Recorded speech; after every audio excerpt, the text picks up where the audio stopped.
Welcome to YouTube channel. दोस्तों आज के इस वीडियो में हम सीखने वाले हैं जो आपका एपी चैप्टर है। एपी चैप्टर का बेसिक जो कॉन्सेप्ट है, इसमें एपी चैप्टर से जितने भी कॉन्सेप्ट हैं इसमें हम आपको क्वेश्चन नहीं कराएंगे, बट हम आपको ये गारंटी देते हैं कि जो इस चैप्टर्स में देखने के बाद आपको एपी में कोई प्रॉब्लम नहीं होगा और एपी पहचानना भी सीख जाएंगे और एपी निकालना भी सीख जाएंगे कि एपी कैसे निकालते हैं और एपी को कैसे पहचाना जाता है। क्योंकि देखिए मेन इसमें जो टर्म होता है, आपको एपी को पहचानना होता है और एपी तब पहचान पाएंगे आप कब, जब आप उसके कॉन्सेप्ट को समझ जाएंगे। और एपी का एक छोटा सा डिफिनेशन होता है, हम इसको डिफिनेशंस को लिख रखे हैं। अगर ये डिफिनेशन आपको समझ में नहीं आएगा तो हम आपको समझाने के लिए यहाँ पर प्रेजेंट है। तो स्वागत है आपको अपने YouTube चैनल पर। दोस्तों आज हम करेंगे, अब देखते हैं एपी में क्या होता है, उसका कंसेप्ट क्या होता है और उसको हम कैसे समझेंगे वन बाय वन। तो आप फर्स्ट इसमें याद रखिए आपको क्या करना है। फर्स्ट आपको हम बताएंगे कि एपी होता क्या है, एपी को कैसे पहचाना जाता है और एपी के छोटे मोटे और कॉन्सेप्ट जिससे आप एपी निकाल पाए। और एपी का एक छोटा सा जो फॉर्मूला होता है, हम उसको छोटा सा ही फॉर्मूला बोलेंगे क्योंकि ये एपी का पूरा फॉर्मूला नहीं है, छोटा सा ही फॉर्मूला होगा ताकि आपको समझ में आ जाए और वो आप निकाल पाए। तो चलिए देखते हैं हम अपने डिफिनेशन की तरफ कि एपी का डिफिनेशन क्या होता है। तो देखते हैं, कह रहे कि an AP an arithmetic progression is a list of number in which each term is obtained by the adding of fixed number and preceding term except the first term। आपको मुझे नहीं लगता है कि आपको समझ में आ गया होगा। अगर समझ में आ गया तो अच्छी बात है, अगर नहीं आया है तो हम आपको समझा रहे हैं। देखिए एपी कह रहे हैं कि एपी एक नंबर का सीरीज होता है जिसमें प्रत्येक उसका अगला टर्म उसके पीछे वाले टर्म्स में एक फिक्स नंबर को जब ऐड करते हैं तो हमारा प्रत्येक अगला टर्म मिलता है। फॉर एग्जाम्पल्स, और वो एपी में होता है, उसी को कहते हैं हम क्या, AP.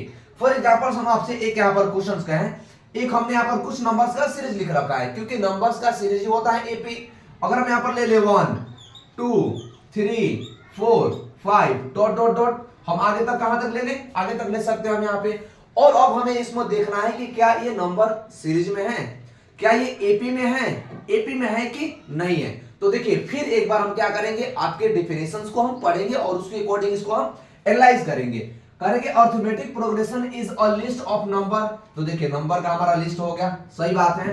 In which each term is obtain by adding of fix number. Each term is obtain का मतलब हो जाएगा ये फिक्स। अब वहां पर देख लीजिए कि number 2 president term except the first term, यानी फर्स्ट टर्म के अलावा जो प्रत्येक अगला टर्म होगा वो अपने पिछले टर्म में एक फिक्स नंबर को ऐड करने से वो अगला टर्म क्या होगा, मिलेगा। फॉर एग्जांपल हम अब यहां पर देखें तो इनके बीच का डिफरेंस कितना है। देखिए 1 और 2 के बीच का डिफरेंस हमारा क्या है, 1 का डिफरेंस है, ठीक है। 2 और 3 के बीच का डिफरेंस क्या है, 1 का डिफरेंस है। अच्छा, तो हमने एपी में यही कहा है ना कि प्रत्येक जो अगला टर्म होगा उसके पहले वाले टर्म में एक फिक्स नंबर को जब हम ऐड करेंगे तो हमारा अगला वाला क्या मिलेगा, टर्म मिलेगा। तो यहां पर हम इस टर्म्स को ले, अगर ए यानी फर्स्ट टर्म ले, ये a1 टर्म हम ले ले तो इसमें एक फिक्स नंबर हम कौन सा ऐड करेंगे, 1। तो 1 में आप जब 1 ऐड कीजिएगा तो आपका अगला वाला टर्म क्या होना चाहिए, मिलना चाहिए। तो ये हो गया 2, ठीक है, ये हो गया 2। अब अगेन देखिए 2 और 3 के बीच में अंतर कितने का है, 1 का है। अब देखिए अब क्या करेंगे, इसमें अगर हम 1 ऐड करें तो हमारा कौन सा अगला टर्म मिलना चाहिए, 3 मिलना चाहिए। तो 2 में जब आप 1 ऐड कीजिएगा तो क्या हो जाएगा, 3 हो जाएगा। तो क्या ये एपी में है, क्या ये एपी में है, हाँ ये एपी में है क्योंकि जो फर्स्ट टर्म है और फर्स्ट टर्म के बीच में जो आपका अंतर है, ये देखिए डिफरेंस यहाँ पर सेम होना चाहिए। जितने भी आपके नंबर के सीरीज है, सीरीज के बीच का जो नंबर का डिफरेंस होना चाहिए वो क्या होना चाहिए, सेम होना चाहिए। जैसे यहाँ पर देखिए हम तो इनके बीच में भी अंतर 1 का है, इनके बीच में भी अंतर 1 का है, इनके बीच में भी अंतर कितने का है, 1 का है।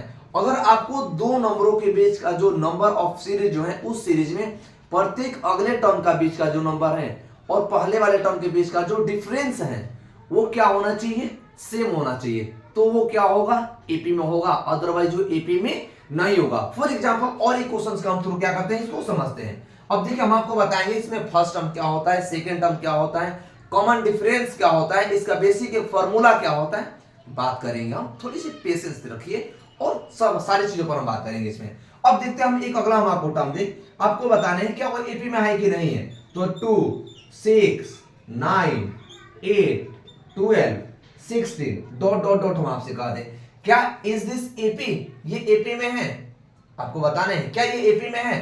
तो हम फर्स्ट ऑफ ऑल हम चेक क्या करते हैं, जैसे हमारा ये क्या हो गया, ये फर्स्ट टर्म हो गया, क्या हो गया फर्स्ट टर्म, और फर्स्ट टर्म को आप लिख सकते हैं क्या a1 लिख सकते हैं। सेकेंड टर्म को आप नाम क्या दे सकते हैं a2, जैसे मान लीजिए फर्स्ट टर्म है तो फर्स्ट टर्म को हमने a1 नाम दे दिया, सेकेंड टर्म है तो सेकेंड टर्म हमारा क्या हो गया a2 हो गया, थर्ड टर्म का नाम क्या दे सकते हैं हम a3, फोर्थ टर्म का नाम क्या दे सकते हैं हम a4 दे सकते हैं। तो अब देखिए हम आपको क्या बताए थे कि जो प्रत्येक अगला टर्म है, ये वाले टर्म में एक फिक्स नंबर को ऐड करने से हमारा अगला टर्म क्या होना चाहिए, मिलना चाहिए। तो अगला टर्म कब मिलेगा, जब दोनों नंबरों के बीच का जो डिफरेंस होगा वो डिफरेंस हमारा क्या होना चाहिए, सेम होना चाहिए, तो वो अगला टर्म हमें मिलेगा, अदरवाइज अगला टर्म हमें नहीं मिलेगा। फॉर एग्जांपल ऐसे समझिए ना कि मान लीजिए ये 5 है, ये 5 है और यह कितना 10, तो इनके बीच का डिफरेंस कितना का है 5 का है, और यह हो गया 70, तो 10 और 17 के बीच में अंतर कितने का हो गया 7 का हो गया। तो क्या 10 में जब आप 7 ऐड कीजिएगा तो क्या 15 मिलेगा, 17 मिलेगा, 17 तो यहाँ पर मिल ही जाएगा, बट इनके बीच में अंतर 5 और इनके बीच का अंतर 7, तो क्या वो एपी में होगा, नहीं होगा, कभी नहीं होगा। तो हम वही इसमें चेक करेंगे कि क्या फर्स्ट टर्म और सेकंड टर्म के बीच का अंतर क्या है 4 का है, क्या सिक्स टर्म और इसके बीच का अंतर 4 है, 4 ही होना चाहिए। ये देखिए तो कितना हो जाएगा, ये हो जा रहा है 3, क्या इनके बीच का अंतर सेम है, नहीं है 2। देखिए तो क्या हमें इन दोनों नंबरों के बीच का अंतर, इन दोनों नंबरों के बीच का अंतर, इन दोनों नंबरों के बीच का अंतर सेम आ रहा है, नहीं आ रहा है, तो क्या ये एपी में होगा, नहीं होगा, क्या हो जाएगा एपी में नहीं हो जाएगा, नहीं होगा ये। अगर यहां तक समझ नहीं आया तो देखिए इसका और एक मेथड कैसे होता है कि a2 जब हम यहां पर टर्म ले लिए कि टर्म